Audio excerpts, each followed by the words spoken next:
No hay más dolor que perder. Perder un matrimonio, perder una amistad, perder una ruptura, perder, perder y perder. Hoy les traigo una historia que les va a encantar. Soy Rebe Segura y este es mi podcast. Aquí me encuentro a la par con una mujer maravillosa que ha pasado por situaciones muy difíciles. Hoy nos va a contar su historia. Katy Martínez, abogada, notaria, con fundamentos en derechos humanos, coach de vida en temas de duelo, autoestima y resiliencia. Katy, muchísimas gracias por estar aquí.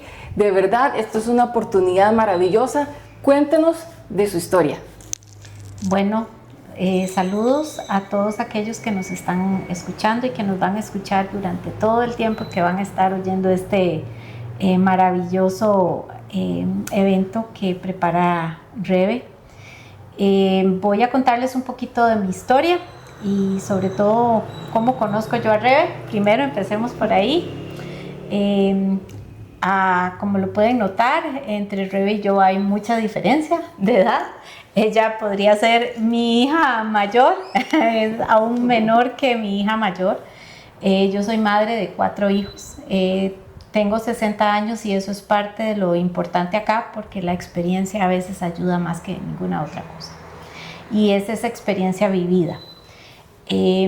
A Rebe la conozco porque la conozco desde muy jovencita en una estructura religiosa en la que nos reuníamos hace muchos años y la veía a ella participar en las artes y yo como mamá de 4 hijos pues en mis tareas de mamá. Yo tuve una vida tranquila durante muchísimos años. Soy casada o fui casada por segunda vez, ya conocerán la historia. Me divorcié de mi segundo matrimonio por circunstancias muy particulares y a partir de ahí pues empezamos a trabajar estos temas. Durante toda mi vida de carrera profesional, que son ya casi 40 años, durante 20 de ellos prácticamente no ejercí mi carrera de derecho, me dediqué a ser mamá, a cuidar de los chicos y de mi familia. Tenía una familia relativamente estable, tranquila, en el corre-corre del día, muy activa con la iglesia, con todo lo que había sido lo que conocía. Y pasaron situaciones como todos los matrimonios en su momento. Estábamos a mitad de pandemia, más o menos, año 2021, hablamos de octubre del 2021, y un día simple y sencillamente abro la puerta del cuarto de mi hijo y había decidido tomar su vida y a los 17 años, a poquitos meses de cumplir 18,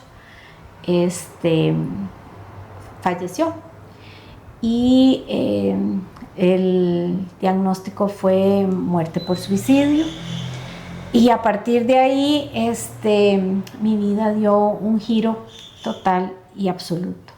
La vida que yo conocía dejó de existir y si puedo decirles lo que significa perder, creo que el nombre mío estaría a la par de lo que fue una pérdida completa y absoluta de todo lo que conozco y conocía para ese momento.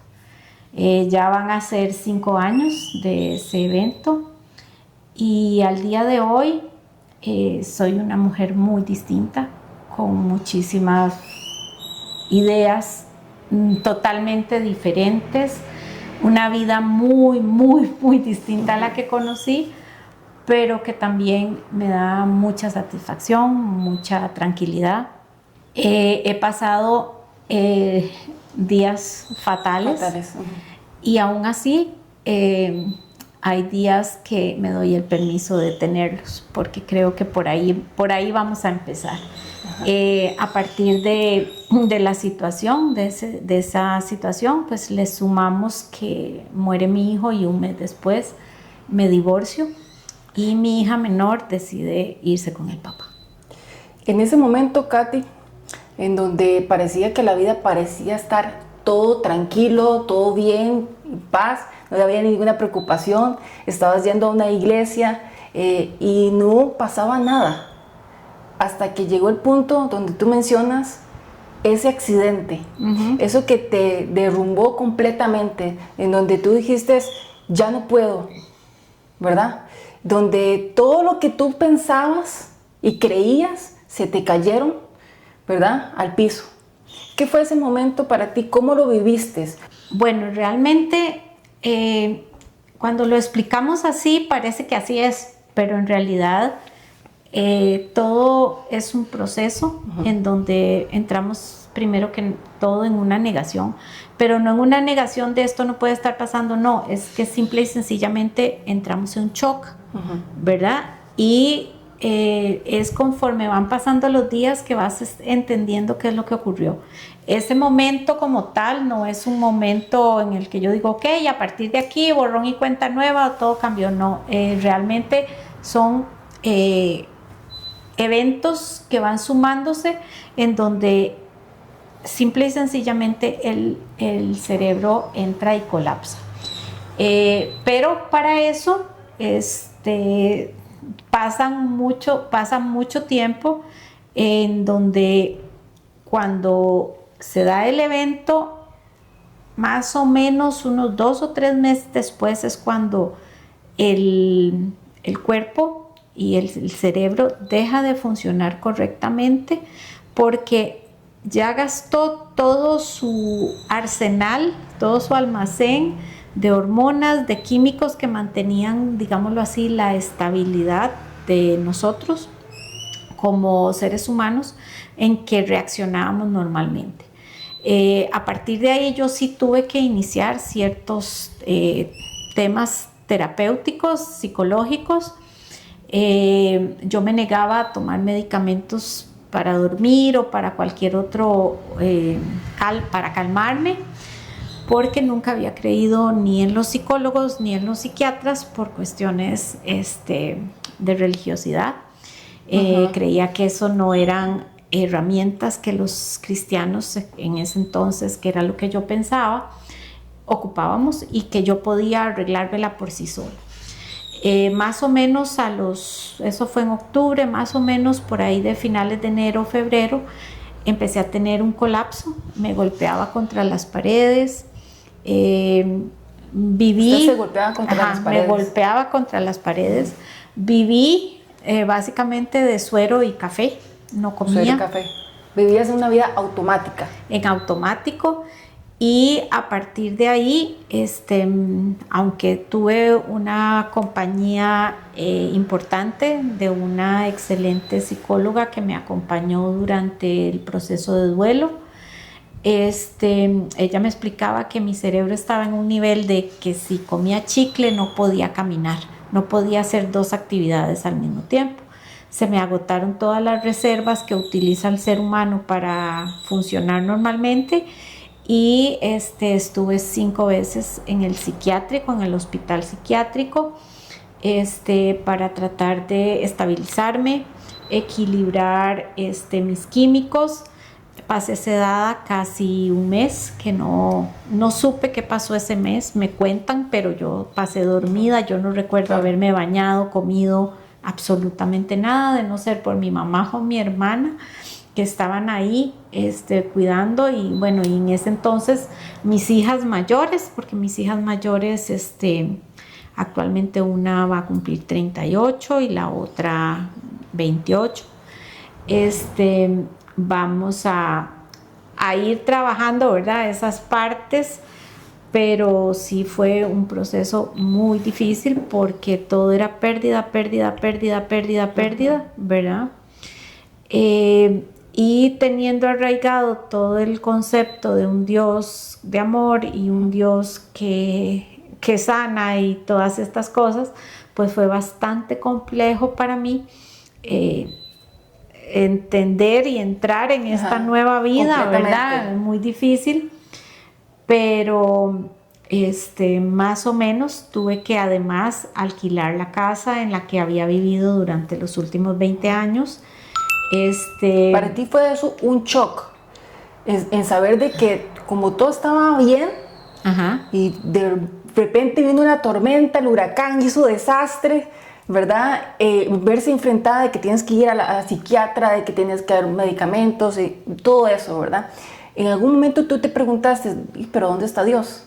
O sea, tantos años que has vivido, ¿verdad? En la iglesia, tantas cosas que has pasado dentro de ella, ¿verdad? Donde se suponía que debe encontrar ahí tal vez la solución, ¿verdad? Al dolor, a la situación que está enfrentando. Porque hoy en día, Katy, hay muchas personas que están pasando o viviendo una situación muy similar a lo tuyo, ¿verdad? Tal vez no un accidente, ¿verdad? De perder un hijo, pero tal vez perder un trabajo, un despido, el tener que velar por sus hijos porque no tienen el dinero para poder darles el alimento, o otro tipo de dolor, ¿verdad? Que hay muchos, pero a ti prácticamente se te vino todo encima en unos cuantos minutos, porque fueron así en segundos, que fue la pérdida de tu hijo, el matrimonio, el divorcio, la iglesia, ¿verdad? Todo ese huracán en un instante. Cuéntanos un poco más de eso.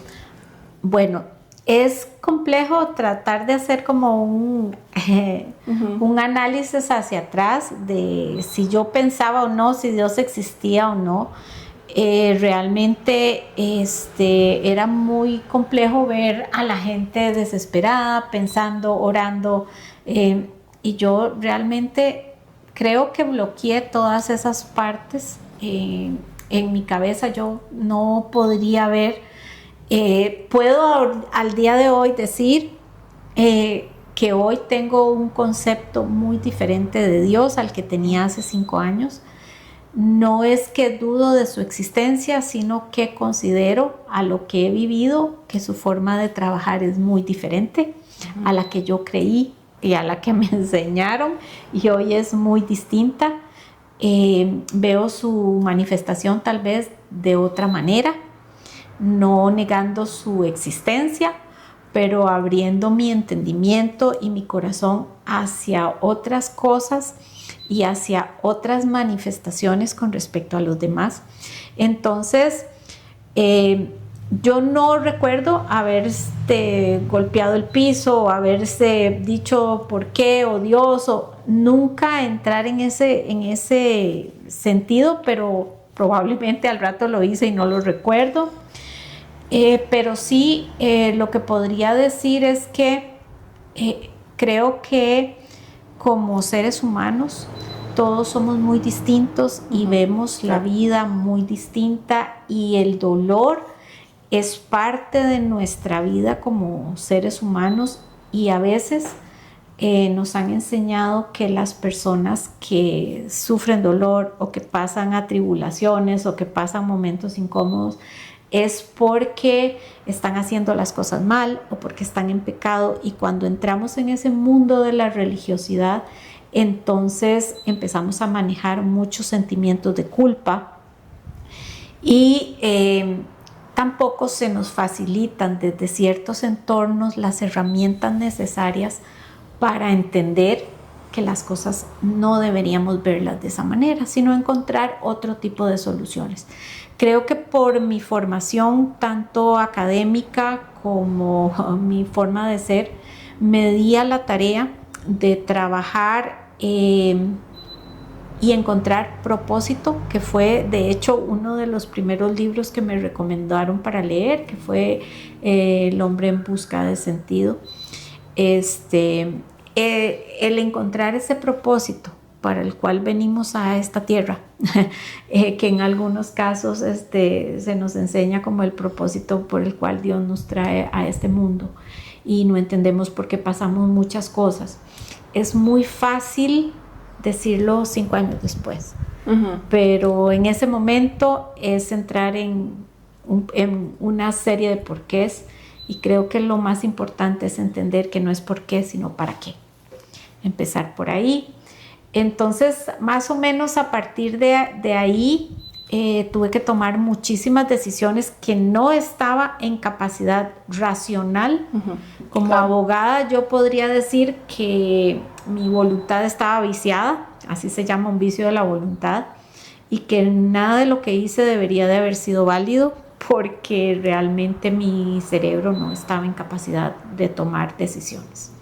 Aún así, tomé muchísimas decisiones, entre ellas tuve que alquilar la casa y trasladarme a vivir con mis papás, vender todos mis muebles, hacer una vida diferente. Se sumó a todo el paquete. El paquete completo. Sí. Exactamente, que mis hijas mayores, una se casó y se fue a vivir fuera del país. Entonces también tenía que manejar el duelo del nido vacío con el matrimonio de mi hija. Prácticamente estuviste sola. O sea, sí. En algún momento te sentiste con una gran soledad, ¿verdad? El ver perdido a tantos seres, ¿verdad? Queridos, amados. Y ya que ver, o sea, levantarte de tu cama y decir, ok, ya no estamos. Es que no tenía ni cama. ¿Verdad? No tenía mi cama, o sea, mi cama era mi cama y ahora tenía que dormir en otra cama que no era mi cama, entonces hasta ahí, ¿verdad? Y después perdiste prácticamente sí, todo. yo lo único que me llevé fueron mis zapatos y mi ropa y mis libros, que mis libros son mis libros. Entonces, por eso lo fue demás, un impacto todo fue, o sea, es cuando hablamos de una pérdida y perderlo todo, yo puedo decir que yo lo perdí todo. Creo que de alguna forma, y una de las bendiciones es que lo que no perdí, además de la razón por un rato, fue la salud, porque realmente yo no padezco de absolutamente nada, no tengo ninguna enfermedad crónica, salvo alergias, que creo que estacionales, que creo que todos por ahí andamos. Después de ahí, creo que sí, perdí absolutamente todo, pero eso me dio la posibilidad de reinventarme, y ese reinventar es facilísimo decirlo ahora, pero habían días en donde yo no entendía absolutamente nada de lo que estaba pasando, ni por qué lo estaba pasando, ni cómo manejarlo, porque la soledad llega a ser algo tan parte de uno que ya uno no entiende ni diferencia una cosa de otra. Es decir, es realmente complejo, porque cuando uno creía que todas las respuestas venían de Dios y Dios no te contesta nada, y todo lo que viene es de alguna manera un no, entonces uno dice, ok, ¿qué estoy haciendo? Tal vez de alguna manera me identifiqué mucho con Job, ¿verdad? Pero más que en el proceso, veía el final, ¿ok? Que todo se le recuperó, pero yo no veía ni esperanzas ni nada. Quedó un silencio absoluto. Exacto, o sea, un no sé qué estoy haciendo aquí, o sea, no tiene sentido. No puedo decir de alguna manera. Así? Hubo un momento entonces en tu vida que digo, o sea, nada tiene sentido. Nada tiene sentido. El propósito que me dijeron, ¿verdad? Durante años y años y años, ya ahora. Y ni siquiera que me dijeron, solo me dijeron hay un propósito, pero tampoco lo conocía. Tampoco lo sabía, que con claridad. No había rumbo, no había ruta ahí. No, pero como tenías una vida tan tranquila, tan bien hecha, bien construida durante muchos años. Mi propósito era ser mamá, hasta donde sabía. Ok, perfecto. Entonces, claro, porque estabas bien, haciendo la tarea correctamente, pero nadie se espera de que de repente haya un torbellino y venga y destruya todo lo que usted construyó durante mucho tiempo, y que todo estaba bien, que todo estaba en paz, ¿verdad? Y al ver que todo, ¿verdad? Porque dicen por ahí que no hay casualidades para Dios, que todo es perfecto, ¿verdad? Y que lo que pasamos, también Dios tiene el plan perfecto, ¿verdad? Pero muchas veces nos preguntamos, sí, pero si Dios tiene el plan perfecto, ¿por qué me hace sufrir tanto? ¿Verdad? ¿Qué es lo que tiene que pasar para yo entender por qué el plan es perfecto? Porque yo no entiendo nada. Exactamente, y uno dice, pero me está pasando por el fuego, ¿verdad? Me está pasando por donde asusta. Pero, ok, entonces sí hubo un momento, porque a veces el cristiano le pasa esto de que yo tengo que aparentar de que a mí no me pasa nada. Yo tengo que aparentar de que todo está perfecto, todo está controlado, y si es ministro, ¿verdad? O si es un líder o algo así que tiene que, ¿verdad? De que no hay, yo estoy sana o sano completamente, no hay mi corazón no está roto, está, ¿verdad? Pero lo cierto es que no es así, ¿verdad? No. De hecho, si analizamos todos los checklists de lo que yo viví, a nivel de la religiosidad es todo lo peor, es decir, un hijo que murió por suicidio, 2 divorcios, perder todo, perder casa, perder todas las opciones, aunque la casa está alquilada y todo, realmente ya no es mi hogar. Y todas esas cosas a nivel, digamos, espiritual, son castigos divinos de alguna forma. Es decir, todo viene porque quién sabe qué pasó, quién sabe qué hacía el muchacho, y entramos en el tema de los juicios, ¿ok? Cuando yo veo todo lo que se ha vivido, todo lo que, porque obviamente no tenemos tiempo y además hay ciertos temas de privacidad que no me corresponden porque yo puedo hablar de mí, pero no de mi ex esposo o de mis hijas. Entonces claro, hay muchos temas ahí de por medio que tampoco son temas que podría yo decir, así es que esto es condena, es que esto no, porque creo que todos tenemos también la capacidad de cambiar. De hecho, si no existiera el cambio, no podríamos hablar de los que creen en la obra maravillosa del Espíritu Santo, que haya posibilidad de cambio, o los que creemos también en las maravillosas manos e ideas de los psicólogos y psiquiatras, si no, no tendrían trabajo. Es decir, la idea de que ellos te puedan guiar y te puedan ayudar por iluminación o por las razones que sean, tenemos la voluntad para poder cambiar. Entonces, una de las tareas más difíciles a las que tuve que aventurarme fue a sacar de mi mente el juicio de la gente alrededor. Claro. ¿Y eso es fuera o adentro de la iglesia? No, yo tenía yo tenía tal vez un tiempo, además de que estábamos en periodo de pandemia, entonces no había forma de reunión en ese momento, claro, y ya habían ciertas inquietudes de temas con los que no estaba de acuerdo. Entonces ya el solo hecho tal vez de haberse apartado un poco ya entraba en juicio de que seguramente por haberse alejado de la iglesia, que no significa alejarse de Dios, porque una cosa es la estructura y otra cosa es el nivel espiritual de cada ser humano y su relación personal con Dios.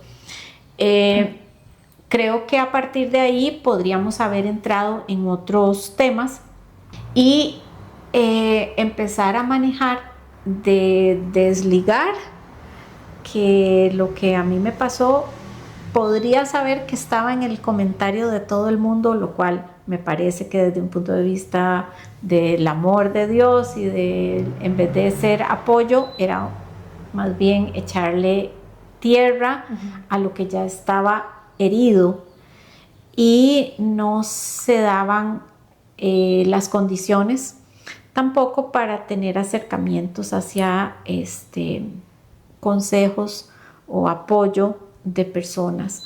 Mi mamá, mi tía han sido, pastoras toda una vida, y entonces en ellas sí tuve pues ese apoyo, pero más que apoyo desde el punto de vista espiritual, apoyo de familia, apoyo de amor, que es el que uno ocupa. Y aquí repito, sin el apoyo de mi hermana Tatiana, yo de verdad claro, no lo hubiera logrado, igual que con mis 2 hijas. Pero también entendamos que todo el mundo tiene que continuar con su vida y dejamos de ser el centro de atención para convertirnos en una situación adicional en la vida de los demás. Pero para nosotros lo que estamos viviendo es nuestra vida. Y entonces claro, ahí es donde tenemos que empezar a tomar decisiones, pero no sabemos ni cómo, ni cuáles, ni con quién, porque todas las respuestas que antes teníamos dentro de una iglesia no nos sirvieron, no nos dieron soluciones. Entonces, ¿qué hacemos? Yo tuve y ahí creo que ahí es la mano de Dios actuando, la posibilidad de encontrar profesionales muy competentes, y eso creo que es parte de lo que uno debe de tener cuidado con uno mismo. Si su cuerpo es lo que mejor debe tratar, igual su espíritu y su alma, claro. con profesionales que te puedan dar conexiones directamente sanas. Y tuve la dicha de conseguir personas a mi alrededor que me dieron guías y herramientas para empezar a salir adelante, incluyendo, y creo que con esto empecé mi trabajo emocional. Y hago aquí un paréntesis: yo, además de abogada, ya tenía conocimientos en temas de inteligencia emocional, de gestión de emociones. Había trabajado la programación neurolingüística, un poco de neuroplasticidad tenía conocimiento, pero no como lo tuve que practicar después, porque tuve que ser paciente misma, ¿verdad? Entonces, por lo menos se me abrió un poco más la posibilidad de entender algunas herramientas que posteriormente utilicé para la propia sanidad de mi alma.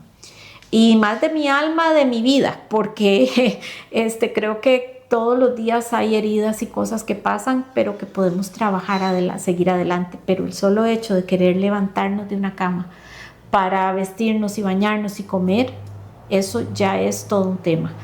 Y yo crecí en ambientes en donde un cristiano no podía estar deprimido, donde claro. un cristiano no podía estar triste, porque el gozo del Señor mi fortaleza es, y por un montón de creencias que son maravillosas para el que no tiene las cosas que yo viví. Claro. Pero cuando me toca vivir lo que me ha vivido, esas cosas no eran compatibles con mi historia real.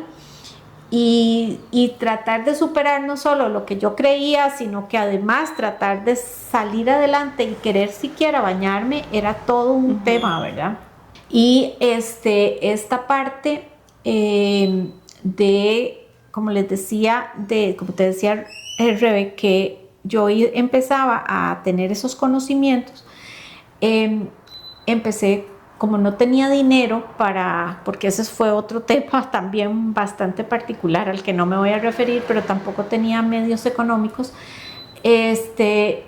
me limité a los servicios que me brindaba la caja del seguro en ese momento, porque tenía el seguro todavía en este momento activado para poder trabajar con eso. Y con esta terapia de la psicóloga especialista en duelo, terapia que pagaron los papás de los compañeritos de mi hijo que falleció. Ella es especialista en duelo, y íbamos trabajando a la par. Primero ella me veía 2 veces por semana, luego me empezó a ver 1 vez por semana, luego cada 15 días, luego 1 vez al mes, y fue un proceso de casi 2 años. Solo que el primer año pues lo hicimos muy seguido, el segundo año ya fue más terapia de talleres. Al final le colaboré a ella para dar testimonio de cómo funciona el trabajar con mucho cuidado. Ella es una psicóloga cristiana, claro, también, y trabajar estos temas delicados, y saber que a pesar de que pasan esas cosas, tenemos derecho a volver a sonreír y a volver a vivir. Entonces fue todo un proceso, pero sí, parte de lo que hice fue trabajar la terapia empezando por el autoestima. Por autoestima, porque mucho de lo que ya traía, de las creencias limitantes, de lo que vi, de lo que oí, de lo que escuché, más todo lo que había pasado. Entonces, sí, porque nos estaba diciendo que creciste en una iglesia, ¿verdad? Ibas creciendo, ibas teniendo ideologías, por decir algo, ¿verdad? Y creencias, pero yo quisiera preguntarte, dime, ¿cómo fue más bien tu relación en la iglesia, ¿verdad? La relación que usted tuvo ahí, que viviste tú ahí, todo el proceso, ¿verdad? Partiendo en que te pasó todas estas cosas, y tu relación con Dios, ¿verdad? Y la relación con la iglesia como tal, si hubo resentimiento ahí, ¿verdad? Porque nosotros no somos, ¿verdad? Ojalá pudiéramos hacer como dicen por ahí, diosesitos, ¿verdad? Que, o sea, podemos superar cualquier cosa, es fácil, ¿verdad? Todo lo podemos en Cristo que nos fortalece y vámonos y nadie tiene que saber, ¿verdad? Pero dentro de nosotros hay muchas cosas que nos hieren, que nos lastiman, escuchamos ciertos comentarios, no nos juzgan, nos señalan, en vez de apoyarnos. ¿Cómo te sentiste en esa etapa de tu vida? Ahí, estando ahí, después de este proceso que nos estás contando, fuerte y duro, ¿cómo fue tu relación ahí? Ok, vamos a ver que cuando ya pasó lo de Juanma, ya como que no era yo miembro activo, ¿verdad? Pero sí tenía muchísima relación por otros temas familiares con el grupo, con la estructura, para decirlo así. Katy, pero tú decidiste salirte de la iglesia. No volver a la iglesia, no pero volver a la iglesia. Porque a veces, aquí te aclaro, la mayoría de la gente cree que cuando uno decide no volver a una iglesia es porque uno se peleó con Dios o porque uno no cree en Dios o dejó de creer. No, ni siquiera la idea es ir a congregarme a otro lado, porque una cosa es la congregación y otra es la relación que yo tengo con Dios. Puedo decirte que ni siquiera creo que generé o que se me generó algún tipo de resentimiento porque el contacto fue prácticamente cero. Entonces, ni siquiera puedo decir, sí, tal vez algún pastor llegó a orar a petición de una hermana, de mi hermana, por ejemplo, pero la relación estrictamente del grupo, de la iglesia como tal, a donde yo participé toda una vida trabajando con mujeres, trabajando en muchísimas otras áreas, o sea, fue, digamos que cero.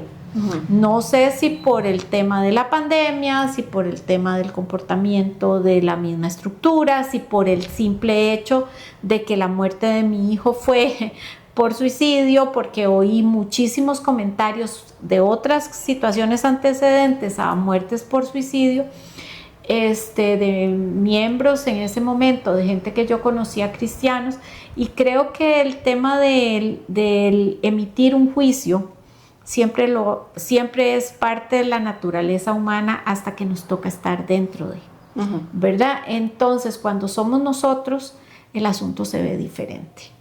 Y sí puedo decir que había oído ataques. Contra mí no los oí porque tal vez ya yo me aislé a un mundo distinto, pero sí escuché comentarios negativos y muy duros con personas que habían pasado por temas de suicidio, como decir quién sabe qué hizo, quién sabe qué había hecho la familia, quién sabe qué le hicieron para que tuviera que tomar esa decisión. Yo aprendí después de los años en donde también saqué una certificación en prevención al suicidio, realmente esa es mi realidad y esa es la realidad en la que no debemos hacer una oda a eso, pero tampoco debemos ocultar, porque eso es lo que pasamos muchos seres humanos y somos castigados y juzgados también por estar bien.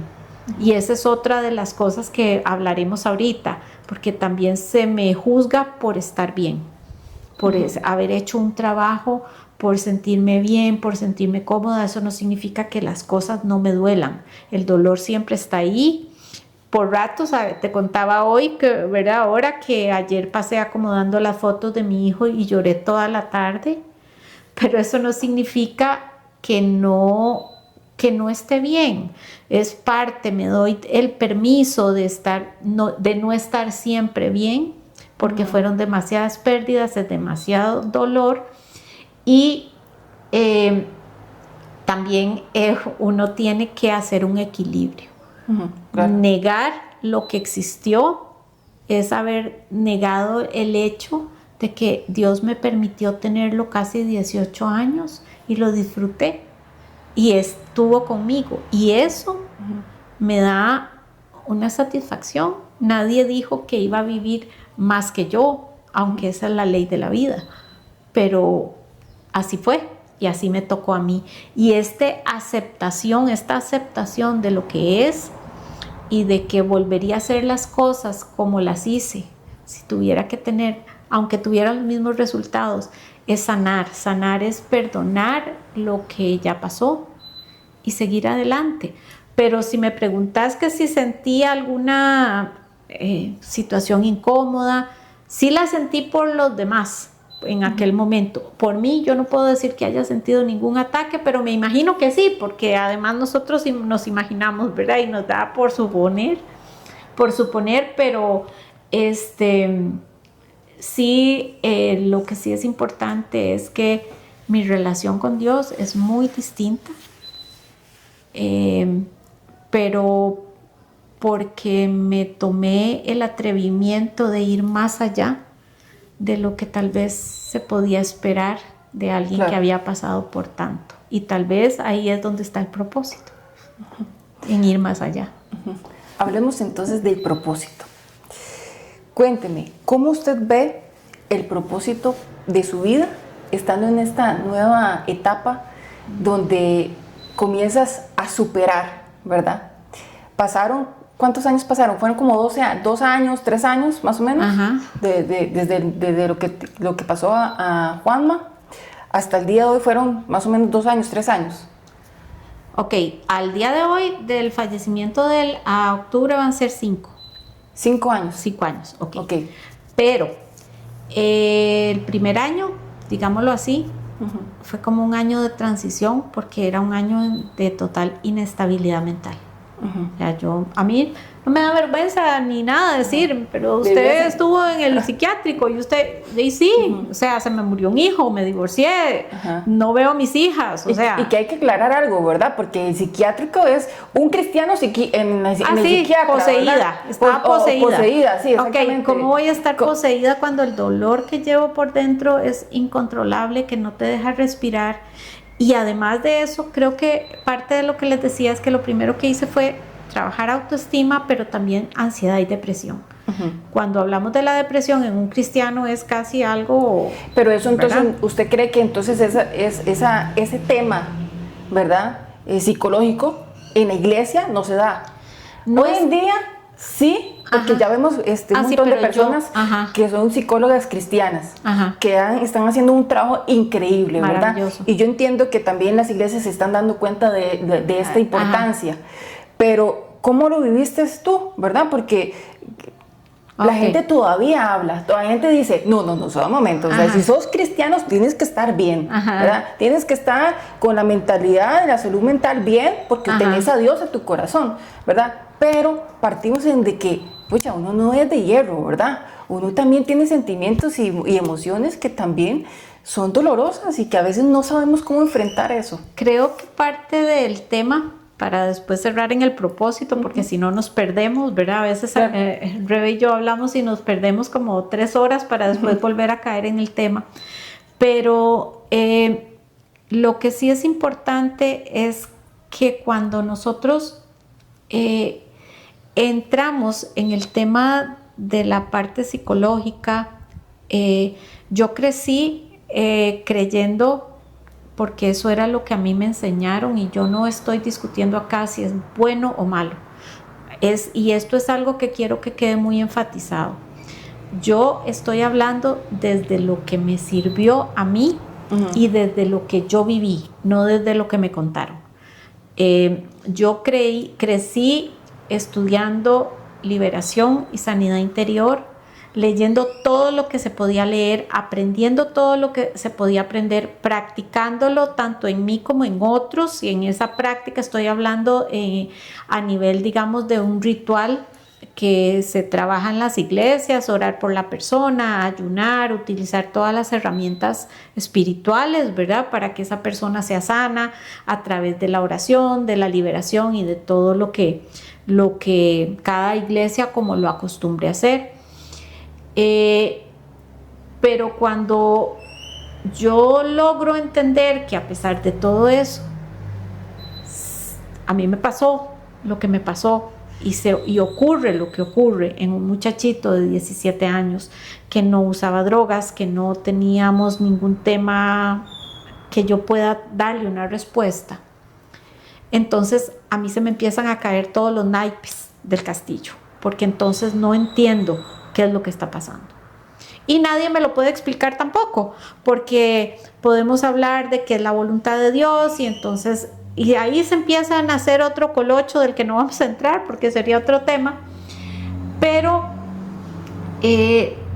yo aprendí después de años de terapia con muchos otros psicólogos, y no son demasiados, pero sí han sido procesos largos que me encanta, porque ya llevo como unos 5 años de estar manejando con diferentes temas, porque creo que cerramos un tema para empezar otro, entonces y cada uno tiene su especialidad y nos da herramientas para mejorar, que esa es la idea: mejorar, sanar y ser mejores seres humanos, porque creo que Dios, y a través del mandamiento que es el más importante, que yo tengo que amarme a mí misma para poder amar al otro, ¿verdad? Y si yo no me amo a mí, entonces eso de amarás a tu prójimo como a ti mismo significa que yo primero tengo que trabajar mi autoestima. Si yo no trabajo mi autoestima, si yo no estoy estable, si yo no estoy bien y manejo ansiedades terribles o depresiones, ¿cómo voy a amar a otra persona si no me amo yo y no me doy tiempo para mí? Y cuando empezamos ahí podemos hablar del tema del ego, porque nos hablan de egos, y entendamos que yo primero para poder darme a otro. Entonces tergiversamos a veces las palabras y nos damos otros momentos. Precisamente por eso es que yo traté de irme identificando y ayudando a la gente a vivir mejor. Y ahora le llaman coach de vida, pero en realidad uno lo que hace es aconsejar a la gente, darle mentorías o darle dependiendo, porque no es lo mismo ser un coach que un mentor, pero ahí vamos estableciendo qué es lo que necesita la persona. Pero lo importante acá, y de lo que yo te decía que aprendí, es que con todo esto yo soy muy tomadora de café. Y aprendí, aunque yo no tomo el café con azúcar, y esta enseñanza me la dio, porque no voy a decir que es original, no le robo las ideas a nadie, a uno de los psicólogos con los que de hecho tengo terapia ahora más tarde. Él nos explica algo así como la teoría del tsunami. Si yo cojo una taza de café calientito, bien delicioso, y me gusta con azúcar, y le pongo 2 cucharadas de azúcar, pero no lo muevo, el café no va a endulzar. ¿Qué es lo que pasa cuando yo le pongo la cuchara y le doy vuelta al café para que suelte todo el azúcar? Bueno, eso precisamente es lo que a mí me pasó. A mí me echaron en una taza de café, me echaron todas las cosas que tenían que echarme, y después me revolvieron. Y para poder disfrutar ese café yo tenía que pasar por todo eso.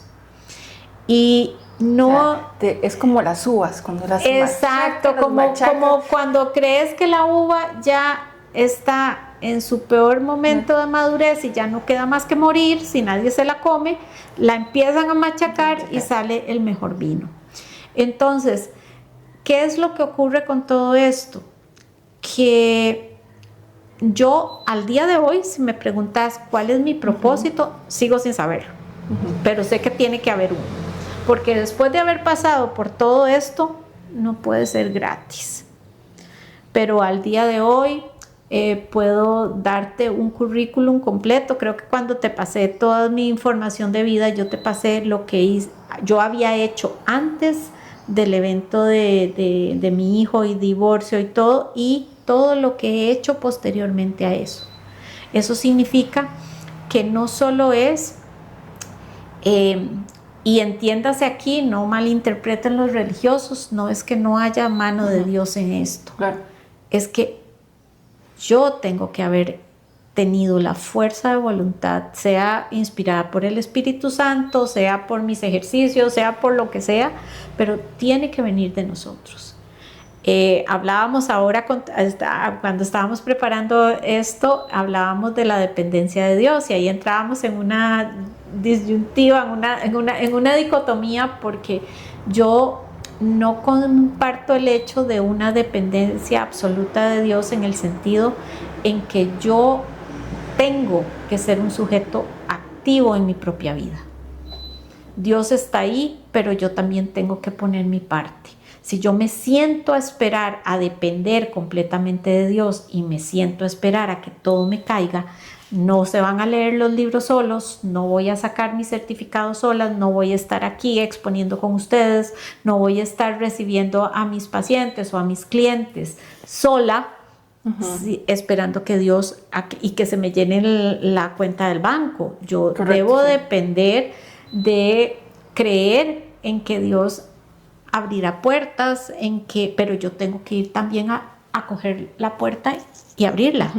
Claro. Dios tal vez me guía a esa puerta, pero yo tengo que abrirla y hacer el movimiento, ¿verdad? Entonces, no es como en la iglesia que nos dicen casi la mayoría de veces, ¿verdad? Y eso puede caer en cualquier tipo de iglesia, ¿verdad? Ajá. El hecho de que a uno le decían, es que vas a cumplir un propósito, tienes un propósito grande en la vida, ¿verdad? Y no te dan un camino, no te dan una estructura, no te dan el material para poder llegar a ese lugar. No te dan el título del libro, es como te dicen, este libro es tuyo, tenés que escribirlo, pero no te dicen, y tal vez te dan el libro porque te dicen, tenés un propósito, ok, pero ¿y qué? ¿Cuál es mi tarea? Yo sé desde toda una vida que mi tarea ha sido siempre trabajar con mujeres, y cuando hablo trabajar con mujeres es empujarlas, apoyarlas. Tengo una especialidad en violencia de género también. Apoyo a la OFIM, que es la Oficina de la Mujer aquí en Tibás, de manera ad honorem. Les colaboro en todo lo que puedo, les he dado charlas en temas de gestión de emociones, en inteligencia emocional, apoyo en lo que pueda darles, colaborando también con los temas de emprendimientos, lo que son pymes, marca personal, o sea, todo lo que tiene que ver con registro de marcas, todas esas cosas, porque es parte de lo que una mujer necesita. A veces no es que le den plata, es que le digan cómo, o que le digan por dónde, que le faciliten, que le abran ciertas puertas. Entonces a veces el encontrar el propósito, tal vez todos lo sabemos y necesitamos elegir.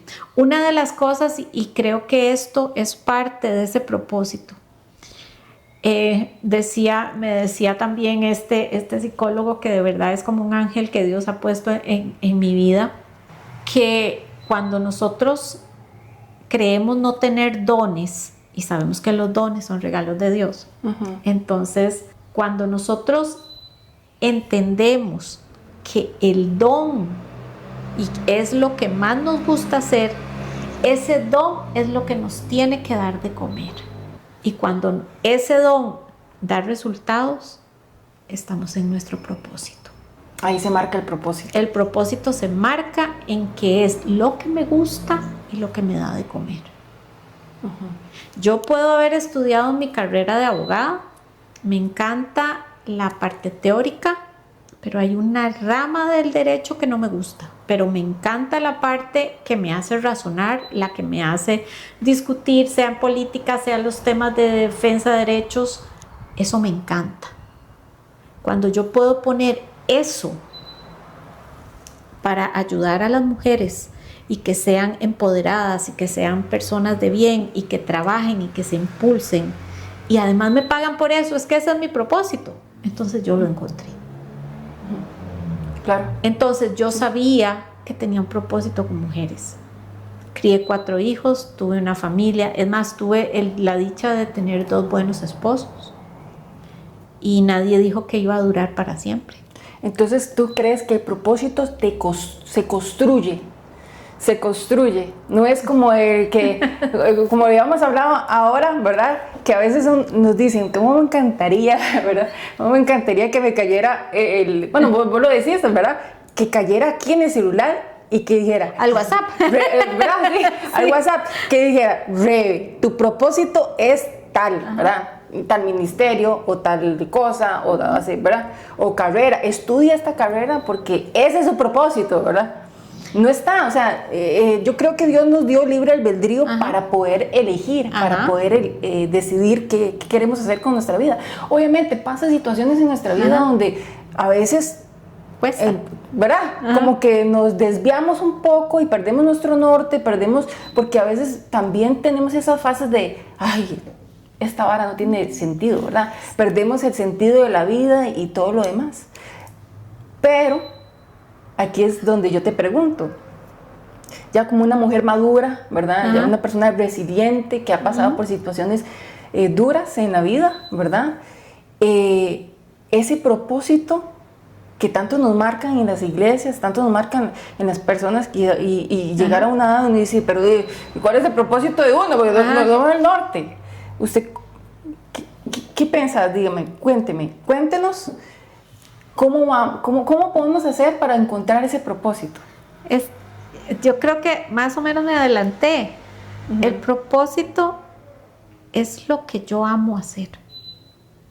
Y es lo que yo amo hacer, no lo que los demás quieren que yo haga. Por eso, es la decisión. Por eso, pero esa decisión tiene que estar sumada a lo que a mí me gusta. Pero ¿cómo le dices esto a una persona cristiana? ¿Me explico? Porque yo le puedo decir a una persona multimillonaria, y yo le puedo preguntar a una persona multimillonaria, mira, ¿cómo hizo usted para cumplir su propósito en la vida? Y la persona dijo, yo me enfoqué en esto porque yo... Entonces tenemos personas que sí se enfocan en eso y quieren hacer eso y lo logran, ¿verdad? Pero ¿cómo le puedes decir a un cristiano cuando un cristiano le vienen diciendo siempre, tenés un propósito grande en la vida y puede ser que sea un profeta o un pastor ¿me explico? Cuando tal vez la vida de esa persona no es por ahí, sino, como dice usted, decisiones. Creo que estos son temas como para que después terminen agarrándolo a uno a balazos, ¿verdad? Sí, y eso, de verdad que a estas alturas y a esta edad a mí no me importa. Porque ya yo pasé por donde asustan y estoy de pie.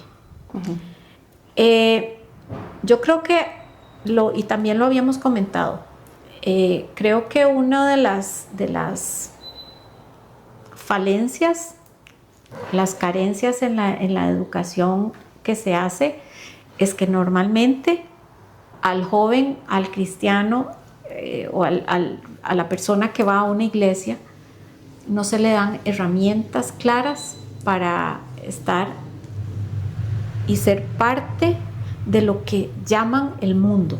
Nosotros vivimos en un mundo y tenemos que estar rodeados de gente que no es creyente en lo que uno podría decir que cree, porque tal vez no creen en lo que uno cree, pero son personas más nobles y más dulces y más llenas de amor que otras que nosotros creemos que sí son. Entonces, lo primero que uno debe entender es que no juzgue.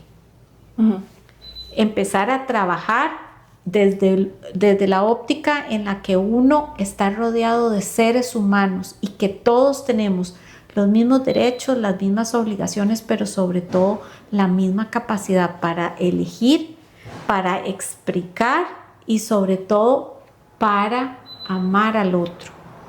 Entonces, yo primero tengo que entender que si yo encasillo a una persona y le digo que tiene que cumplir un propósito, pero resulta que solo hay 5 propósitos buenos, que son ser maestro, profeta, apóstol. Ayúdenme con los 5 ministerios. Evangelista, pastor, profeta, apóstol y maestro. Y maestro, sí. Entonces, si no sos de esos 5, no tenés propósito. ¿Acaso todos tenemos que hacer lo mismo? Porque todos tenemos que buscar lo mismo. Porque si Dios nos hizo a todos tener eso, entonces cada uno tiene... si Dios nos dio libre albedrío y Dios es un Dios de amor y Dios nos ama y Dios nos quiere ver felices, entonces nos va a permitir hacer lo que a nosotros nos gusta. Y hay algo que entramos en muchos temas muy escabrosos, que son los temas de autoridad. Yo aprendí no a ser rebelde, que es otra palabra que te encanta, no a ser rebelde, es que yo no creo que a mí nadie me tenga que decir cómo vivir.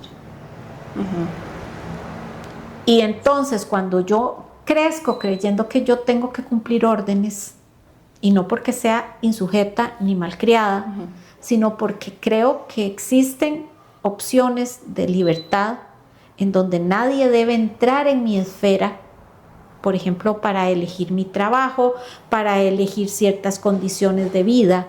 Yo soy quien debo escoger, elegir y buscar mi propósito. Mi propósito es algo mío, mi propósito. Es algo que yo voy a decidir hacer que mi vida gire alrededor de ese propósito. Yo tengo como 3 vidas: mi primer matrimonio, mi segundo, y ahora estoy en mi nuevo enamoramiento, que es con mi propia vida. Yo aprendí a vivir con mi soledad, pero no creo que sea una soledad. Yo simple y sencillamente creo que es mi nueva forma de vivir. Pero eso no significa que sea una soledad sin propósito. Al contrario, creo que en este momento estoy cumpliendo más mi propósito. Yo cerré mi etapa como mamá y esposa.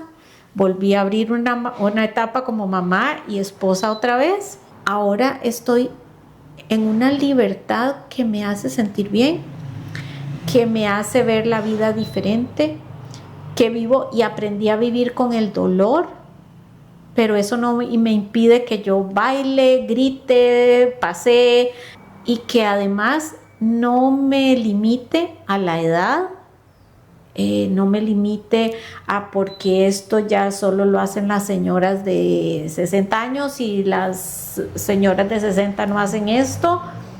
Yo hago lo que me hace feliz, mientras eso no implique dañar a nadie, herir a nadie, y que me ame a mí misma. Soy una mujer libre emocionalmente, y la libertad son conceptos que la gente malinterpreta y los sataniza. El ser libre es poder decir asertivamente, es decir, de una manera bonita, y no para quedarle bien a la gente, sino para no ofenderla, lo que pienso. Claro. ¿Verdad? Entonces es importante que aprendamos, y todo es un paquete, es decir, el hablar de esto. Yo en muchos casos he dado una charla muy linda que es de resiliencia enfocada en las habilidades blandas, es decir, cómo las habilidades blandas pueden darse exponencialmente cuando uno ha vivido resiliencia, es decir, cómo yo puedo mejorar mis habilidades blandas, mi trato, mi forma de expresar, mi escucha hacia los demás cuando he pasado situaciones como estas. Entonces, ese es mi propósito. Yo hoy no dudo en que yo lo tengo, yo no sigo buscando, porque a veces se nos va la vida buscando un propósito, y el propósito ha estado ahí al frente. Está ahí siempre. Katy, una de las preguntas que le quiero hacer, hablando de la resiliencia, ¿verdad? Aprovechándome de ese tema, ¿verdad? Para usted, ¿cuál es la diferencia de resiliencia y supervivencia? Y lo digo porque hay situaciones en la vida que a veces uno las tapa, ¿verdad? Porque no quiero que nadie se dé cuenta de lo sufrida que estoy. Quiero que me vean fuerte, ¿verdad? Y eso pasa mucho, curiosamente, en los cristianos, ¿verdad? Que nadie me puede ver a mí derrotada, nadie me puede ver a mí triste, y más si me ven como una imagen de que soy una consejera, de que si me pasan situaciones no me derrumban, ¿verdad? Yo pienso que eso es como más que todo supervivencia, el hecho de decir, estoy tapando, pero realmente estoy destrozada, realmente estoy triste, realmente estoy que no aguanto, que a veces siento como que necesito que me apoyen, que me ayuden, que un apoyo emocional no lo encuentro, en la iglesia no me lo dan, no lo puedo decir porque me van a juzgar también, me van a señalar, ¿verdad? Me van a decir que tal vez soy mala cristiana o esas cosas que lo hacen sentir a uno mal. Entonces, Yo quisiera que ustedes nos digan, porque yo me imagino que las personas que nos están viendo tal vez están pasando o enfrentando esta situación de frustración, porque también se sienten frustradas, de sentir de que, mira, yo me siento identificada con Katia, yo estoy pasando también por algo similar, o tal vez estoy pasando por una ruptura, o estoy casi rompiendo el divorcio, pero no puedo porque, ¿verdad? Me da miedo a que me enjuicien, a que me juzguen, ¿verdad? Y quiero sostenerlo y tengo que tratar de sostenerlo. Entonces, aquí es donde caemos en la supervivencia, no en la resiliencia. Entonces, ok, vamos a ver. La resiliencia, si bien es cierto, es un concepto muy nuevo y tal vez se usa mucho. Yo lo veo algo así como esa capacidad que tenemos los seres humanos de superar ciertas cosas, hacer esas transformaciones, esa capacidad de adaptarnos a las nuevas condiciones y seguir adelante. ¿Ok?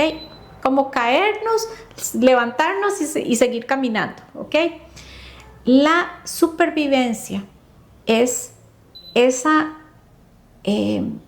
condición también del ser humano en donde yo tengo que ver qué hago para seguir respirando, pero no aprendí nada.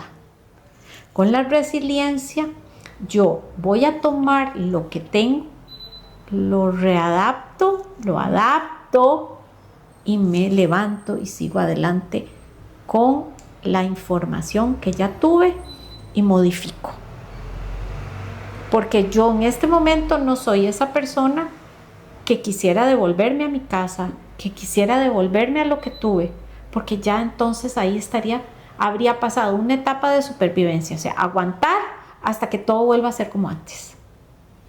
La diferencia con la resiliencia es que cuando yo me levanto nada va a ser igual. La supervivencia me mantiene en un status quo, en una zona de confort. Y no hay nada más peligroso para un ser humano que mantenerse en una zona de confort.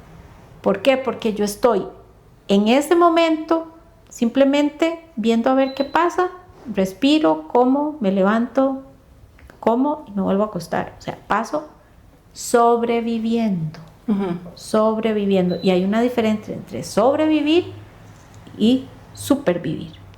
Una cosa es un superviviente y un sobreviviente. ¿Ok? Sobre. ¿Ok? Entonces, ¿qué es lo que pasa con la diferencia con la resiliencia y el superviviente? Bueno, el superviviente casi de alguna manera tiene que ser víctima. Es decir, colocarse en esa victimización en donde el pobrecito soy yo y que entonces nadie vea lo que tengo adentro, porque tiene que estar constantemente tapando.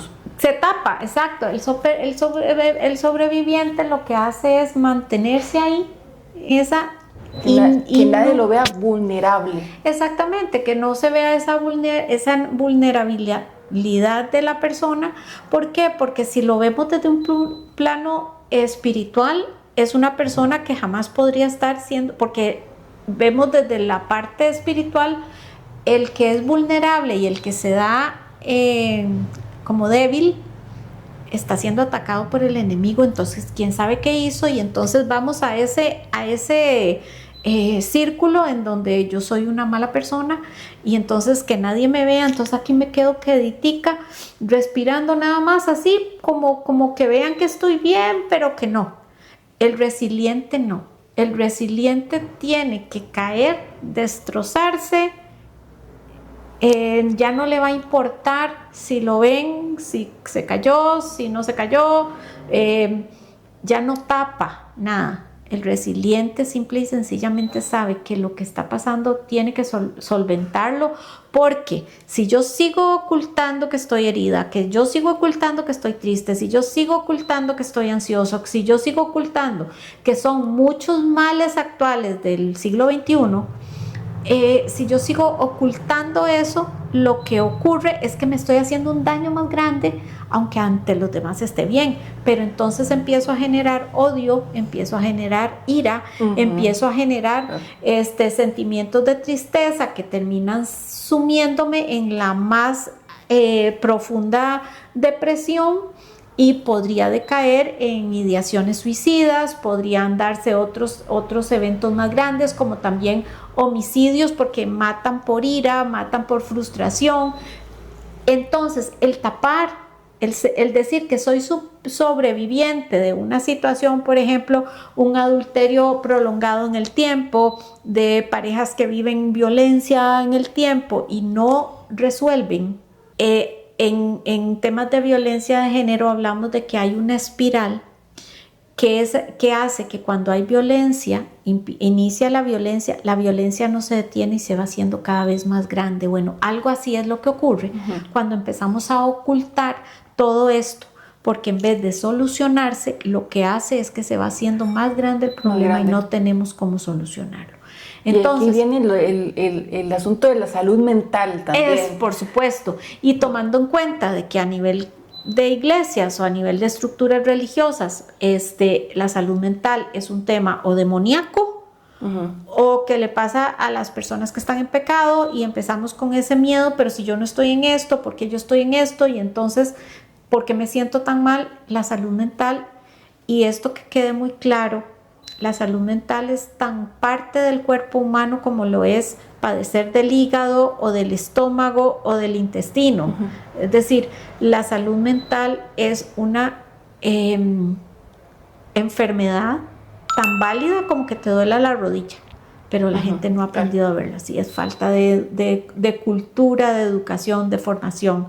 Entonces, aprender a hacer las paces con la salud mental. Y la pandemia lo que hizo fue explotar esto. Entonces, muchas cosas que no veíamos antes ahora son más normales, gracias a Dios, porque precisamente Él nos puso profesionales especializados en las diferentes áreas del cuerpo, porque un gastroenterólogo es un buen médico, pero un psiquiatra es un satánico, porque está tocándonos la mente o nos está recetando un medicamento. ¿Qué pasa con el psiquiatra? El psiquiatra lo que hace es recetarnos un medicamento porque probablemente después de análisis químicos de sangre, como pasa con cualquier otro médico, se da cuenta que estamos secretando diferentes proporciones de algún químico que necesita el cerebro y que está faltando, entonces hay que equilibrarlo. Entonces no satanicemos ningún tipo de medicina para los que creen en este tipo de procesos. Yo igual trabajo mucho y lo usé para mí, lo que es la biodescodificación, que es creer, digamos, que la raíz también está más en el alma, ¿verdad? O en situaciones que hemos vivido y que tenemos que tratar de sanarlas por ahí, ¿verdad? Entonces es importante que lo veamos por ahí. Es un tema controversial, ¿verdad? Es un tema que es muy delicado, ¿verdad? Porque para algunos van a refutar una cosa y otros van a refutar otra cosa, ¿verdad? Pero bueno, vamos a ir cerrando y finalizando este podcast. Katy, me encantaría que tú le des un mensaje a aquellas personas que están pasando por un dolor fuerte, ¿verdad? Llámese cualquier dolor, pérdida. Bueno, pérdida es de perder, ¿verdad? Sí. Perder cualquier cosa. Hablamos de matrimonio, de empleo, de hijos, ¿verdad? De amistades, incluso de relaciones importantes, de iglesia, de todo, ¿verdad? ¿Cuál es el mensaje que tú le darías a esas mujeres o a esos hombres que están pasando y están enfrentando esta situación, que no saben, que se sienten que no tiene sentido la vida, que les están destrozando y se han sentido juzgados, ¿verdad? Que se han sentido tristes, abandonados, rechazados por la sociedad o por una iglesia o porque simplemente no saben cómo lidiar o gestionar esas emociones? ¿Qué le dirías a ellos? Bueno, de todo esto podríamos entrar en otras discusiones, pero normalmente se le dice a la gente que busque a Dios. Eso es casi siempre lo primero que se le dice. Yo realmente creo que Dios está en todo lado y que cuando nosotros podemos sentirlo, no hay necesidad de buscarlo porque ya lo estamos sintiendo. Y en esos momentos es cuando menos lo sentimos, o sea, menos estamos en esa rebeldía o sentimos ese enojo, que es muy normal. enojarse con Dios es muy normal y eso me lo decían mis psicólogas, enójese, dígale todo lo que quiera, porque es totalmente válido. Pero lo que yo les recomendaría, y se lo recomiendo porque lo viví, busquen ayuda, la ayuda de seres humanos, porque también nos enseñan de que todo es por obra y gracia. Y necesitamos que esa obra y gracia nos sea canalizada a través de la misma obra de Dios, que son los seres humanos. Dios creó al hombre y es a través de buenas personas cercanas que puedan dar apoyo, consejo, especialistas en los temas en los que estamos transitando en situación de dolor. Toda pérdida requiere un duelo. Si vemos para los amantes de la palabra de Dios, la Biblia está llena de historias de duelos, de pérdidas, y hay que pasar el proceso. Sin proceso, exacto, hay que pasar el proceso. El duelo no se tapa, el duelo se vive, se llora, se sana. Y esa sanidad es simple y sencillamente trabajo, tiempo, porque el tiempo por sí solo no cura. Que ese es otro error. El tiempo por sí solo no cura. No, de aquí a 2 años, no. Sí, como esa frase que siempre le dicen a uno. El tiempo lo cura, adelante. No. Y acordémonos de algo. Cuando hay una herida, siempre queda una cicatriz. Y dependiendo de cómo curemos esa herida, así va a ser la cicatriz. Y no todos cicatrizamos igual. Entonces, si yo tapo la herida y no la dejo y le doy el tratamiento adecuado, la herida nunca va a sanar. Si yo le voy dando tratamiento adecuado, la herida va sanando, dependiendo de la piel, unas van a sanar más rápido y otras no. Entonces igual pasa con los seres humanos, no todos vamos a cicatrizar y a sanar igual, pero tarde o temprano vamos a sanar. Si la cicatriz quedó demasiado débil o demasiado fea, entonces va a volver a salir y nos va a producir otra vez dolor. Entonces la recomendación más importante es que busquen la herramienta que más les sirva. A muchos les servirá ir a una iglesia, que oren, que ayunen. Podrá ser la herramienta que les sirva. A mí no me sirvió, yo lo aclaro y no tengo ningún temor en decirlo. A mí esas herramientas no me sirvieron. Tal vez pueden haber gente que oró pero yo personalmente tuve que utilizar otras herramientas adicionales como trabajar con psicólogos, trabajar con medicamentos psiquiátricos, tener dietas especiales, empezar a trabajar y a estudiar otras cosas, tener otras certificaciones, poner mi mente a trabajar en otras cosas. Entonces, y sobre todo también leer la palabra de Dios, ¿verdad? Yo creo que una vez una profeta me dijo a mí que si uno quería tener la profecía más certera era leer la palabra. Entonces yo no desligo la palabra de Dios de mi vida. Creo en que hay una forma en que Él nos habla de la manera que sea, y que lo más importante es que preparemos nuestra alma, nuestra mente y nuestro cuerpo para ser tan sensibles a su palabra que y a lo que Él quiere decirnos, que no necesitemos que nadie nos diga un propósito, sino que el propósito nosotros mismos lo reconozcamos cuando lo tenemos enfrente. ¿Y cómo? Ya se los dije. Escojan lo que los haga felices y lo que les dé de comer. Y si tienen esa mezcla, ese fue su propósito de vida. No podemos tener una vida con propósito si tenemos que estar buscando otro trabajo. El propósito nos tiene que dar de comer, porque todo obrero es digno de su salario. Y si estamos aquí para cumplir un propósito, tenemos que hacer eso. Creo que eso es, en resumen, lo que quisiera que les quedara clarito. Aquí la tienen, Katia Martínez. Muchas gracias, Katy, por esta oportunidad que nos das. Chicos y chicas, gracias a ustedes también por ver este podcast. Y aquí, ¿cómo podemos contactarte? Bueno, me pueden contactar al teléfono 8691-7337 y ahí después hablamos y nos ponemos de acuerdo para... Igualmente yo les voy a poner ahí en la descripción, ¿verdad? Todo cómo la pueden encontrar a ellas en redes sociales. Y nos vemos, chicos, muy importante. Espero verlos en el otro podcast que voy a realizar. Si no se han suscrito, suscríbanse al canal porque voy a compartir un poco más de historias de vida, emocionales, de sanidad interior, y el enfoque es que ustedes puedan encontrar la sanidad de su corazón. Nos vemos. Bye.